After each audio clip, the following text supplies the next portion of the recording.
తెలుసుకోవాల్సింది ఏంటంటే మనకు తెలిసి మనం ఊపిరి పీల్చుకుంటాం అంతవరకు.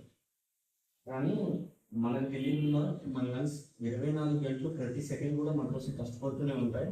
సో వాటిని జాగ్రత్తగా చూసుకోవాల్సిన బాధ్యత మనకి ఎప్పటికీ ఉంది. అండ్ ఇంకొకటి ఏంటంటే చాలామంది చిన్న చిన్న ప్రాబ్లమ్సే కదని అవాయిడ్ చేసేస్తున్నారు.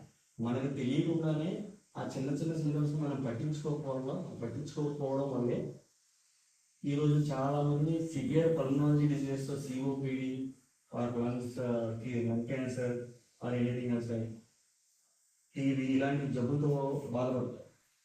సో ఎప్పుడు కూడా చిన్న చిన్న సింటమ్స్ని అవాయిడ్ చేయొద్దు. చిన్న చిన్న సింటమ్స్ని చాలా సీరియస్గా తీసుకోవాలి. వెంటనే మన దగ్గరలో మనకి అవైలబుల్గా ఉన్న పల్మనాలజిస్ట్ని చూపించుకోవాలి. And every one B aware of that. And ఎప్పుడు కూడా మన మనసు ఆరోగ్యంగా ఉంటే మనం చాలా ఆరోగ్యంగా ఉంటాం. సో మన మనసుని ఆరోగ్యంగా ఉంచుకోవాలి అంటే మనం ఎప్పుడు కూడా వీలైనంత వరకు స్మోకింగ్ని అవాయిడ్ చేస్తూ, పొల్యూషన్ని అవాయిడ్ చేస్తూ, మంచి ఆక్సిజన్ పీల్చుకుంటూ హెల్తీగా ఉండాలని ట్రై చేయండి. ఏదైనా చిన్న చిన్న ఎలా ఉంటాయి ఏంటి అనేది మీకు ఎప్పటికీ తెలియకపోతే కూడా పిచ్చి పిచ్చి వాళ్ళ మాటలన్నీ నమ్మకుండా ఒక మంచి పనుల నుంచి చూపించుకోండి.